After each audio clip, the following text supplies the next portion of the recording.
Well, moments ago, Donald Trump officially canceling that scheduled meeting that we've been talking about this morning with the New York Times. It was supposed to happen today, and in a brand new tweet, the president-elect writes this: "Perhaps a new meeting will be set up with the Times.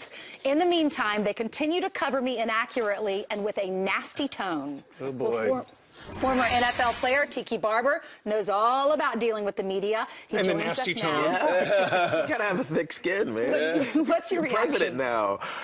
You know, I understand where he's coming from, but sometimes these visceral reactions and when you let emotion get in the way, you end up regretting what you say. You don't see things with clarity when you let emotion dictate your responses. Well, this will pass, obviously. Hopefully it becomes more presidential in his reactions to some of the negativity that surrounds him. Because it's not going to go away. It's not going to go away. It never goes away. And why would you want it to go away? It makes it relevant still, right? But one of the unique things about the way Donald Trump has handled his president's electedness so far is he's got the Twitter machine, of course, where he can bypass us. He just goes right over our heads and gets right into the people's smartphones. But that's how I think America consumes the world nowadays. And so he's smart to engage that way. You just wonder sometimes if he's too quick to respond. But wait a minute, but they did so many negative articles on him. So I understand what you're saying. If it's one article, two articles, but it was continuous. But it obviously didn't have an effect. No, it didn't. America He won. Still the electoral and maybe college that was the reason. elected him. He didn't win the popular. Maybe they were irrelevant. Hey, yeah, real quick, let's talk about Mexico City last night. The NFL went there for the first time in 11 years, and there was during the game, before the game actually started, the Raiders were victorious, I believe, over the Texans. There was anti-gay chants there. There was a lot. All the players were told, "Don't leave the stadium. You're not allowed to go anywhere."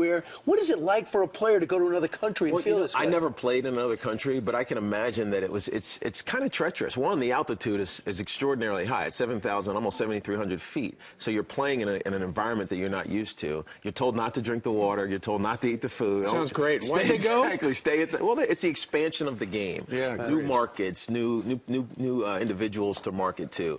And so I understand why you play the game internationally, but I often wonder if it's the best thing for the players. Why the anti-gay chant? I don't know. Yeah.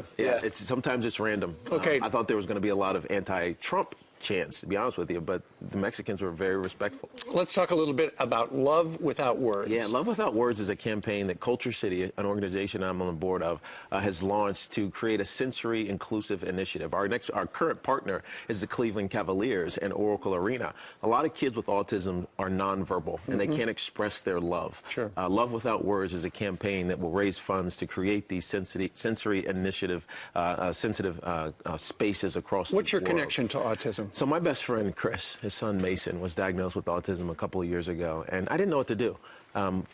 Fortunately, I got hooked up with Julian and Michelle Maha, who started an organization called Culture City. I just ran a marathon with them.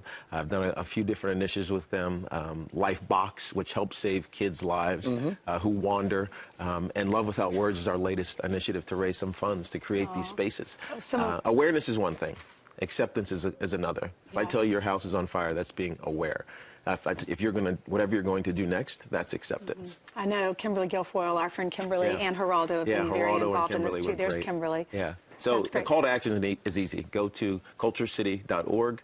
Show us how you show love without words. I think that's beautiful. It's amazing what autism hits too. You have Dan Marino in football, and you have Doug Flutie in football, both with sons. It's 1.5% of children, which is 1 in 68 of children are affected or on the autism spectrum. Tiki, do you have a comeback to announce?